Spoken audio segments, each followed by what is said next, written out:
Well, Mark Robertson, it was always going to be an uphill battle in terms of lack of personnel for tonight's tie, but what did you make of your first game in interim charge? Yeah, I mean, the lack of personnel is what it is as a manager. That's what you've got to deal with, you know. So even losing Will 2 hours before the game, that's part of it. So that side of it hasn't bothered me at all.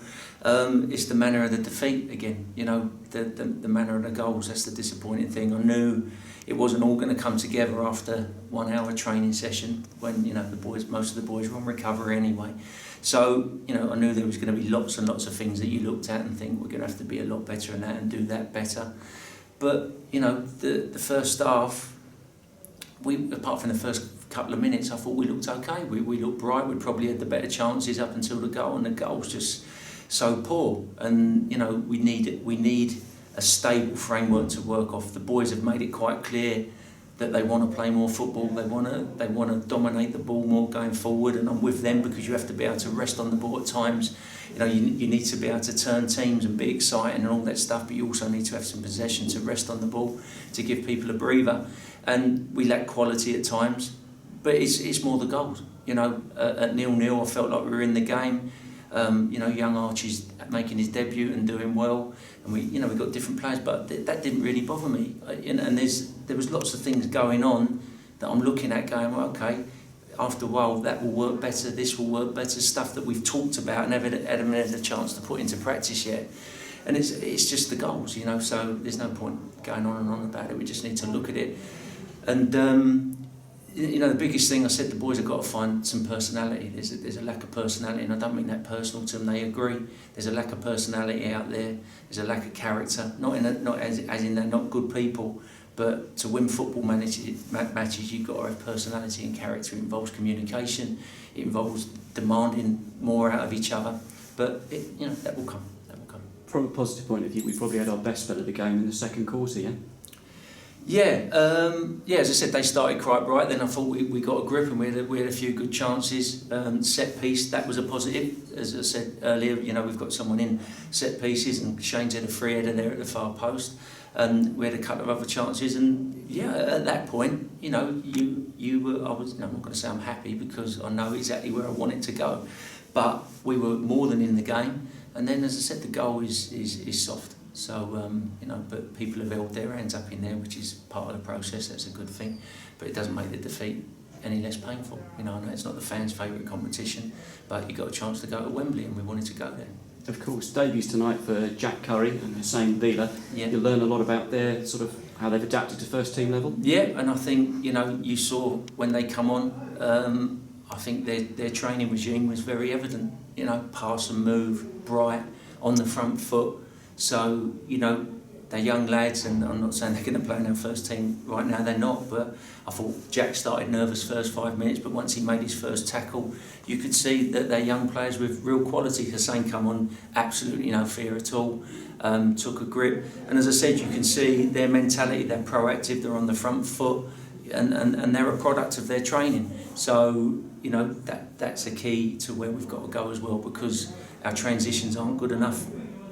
We don't find first passes quick enough. You know, there's so many things around how you build momentum and lots of things to work on. But there's nothing I'm standing there going, it can't be fixed. It can be fixed. It's not going to be fixed overnight, but it can certainly be fixed. But also more game time for the likes of Archie Proctor, Zach Robinson, and Aya Basal as well. Yeah. Yeah. I mean, Arch, his first 90 minutes in first team football, and I thought he did lots of good things. There's things that he knows he won't do well enough, but the things with Archie, he's his own biggest critic, but in terms of leadership and his talking, you know, I've said that in the dressing room and the more, you know, a couple of senior lads in there, I've said it's embarrassing. He's the noisiest player on the pitch, and he's just turned 19 years of age, and they've held their hands up, and this is the sort of thing I'm talking about. This is the personality and character that we got to find. But as I said, it's not a quick fix. This is how we lead our lives every single day. You know, no disrespect.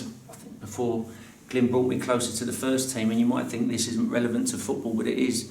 But, you know, we used to go out in tracksuits and the players used to throw them on the floor.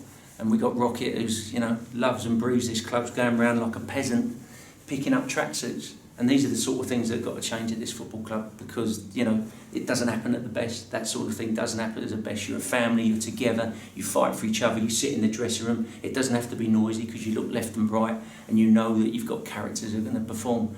And, you know, these are things that people think, what's it got to do with football? But it's everything to do with football, because we conceded tonight because of lack of personality and character.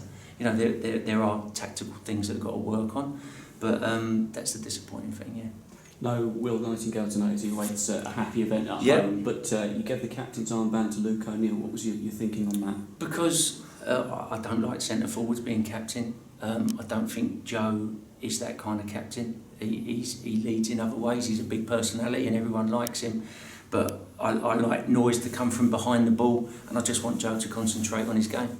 I think that's all he needs to concentrate, is what he does and what his game. I don't really want him to think about leading. And, you know, I want to get to the stage, if I'm given the opportunity, where we've got, you know, 10, 11 leaders anyway. Captaincy for me is irrelevant. I gave it to Luke on the night because I thought a bit of experience. In hindsight, the way he talked, I probably should have given it to Archie. So, you know, and I know that sounds a bit harsh, but, you know, captaincy, that's irrelevant to where we've got to be and where we've got to go. But also in the technical area, vital experience for the man alongside you, Rob Tuvey, getting experience at this level too, yeah? And I know people who look at that and go, you know, oh, he's young, where's the experience, where's the old heads? Well, you know, we've had plenty of experience in the past and old heads, and he's a fantastic young coach. And again, that's a mindset that's got to change, in my opinion, at this football club. Instead of worrying about his experience, that he's just led the under-18s to a national trophy. So we should be thinking more, you know, in 10 years, have we got a future manager for the next 15 years, because he's a talented young man, and I've got other talented young coaches here, and that's the mindset of the club. We've got to have a development mindset, and, you know, rather than people going, oh, lack of experience, you know, I'm not saying he's going to stay alongside me, but he's a fantastic young coach and we need to develop him. So that was great, and that's not going to get us out of the relegation battle, but again, it's still the mindset we have. We've got to be developing everyone in the building, including the players, including myself, and everyone around. So in summary, what have you learned from tonight that you'll take into a big game at Wigan on Saturday? That we've got to be solid. I've got to realise that not everything's going to happen straight away. So I need to go and reflect on that and think about what things I can implement that are going to work, and maybe other things that maybe it's a little bit too soon. So we've got to have a solid base to go and get a win, and then we've got a free week after that. So we go and get the win Saturday, and then after that we've got a free week where I can maybe start to, you know, get the players to implement some other things that are going to give us that identity that we need, so we can move on up the table.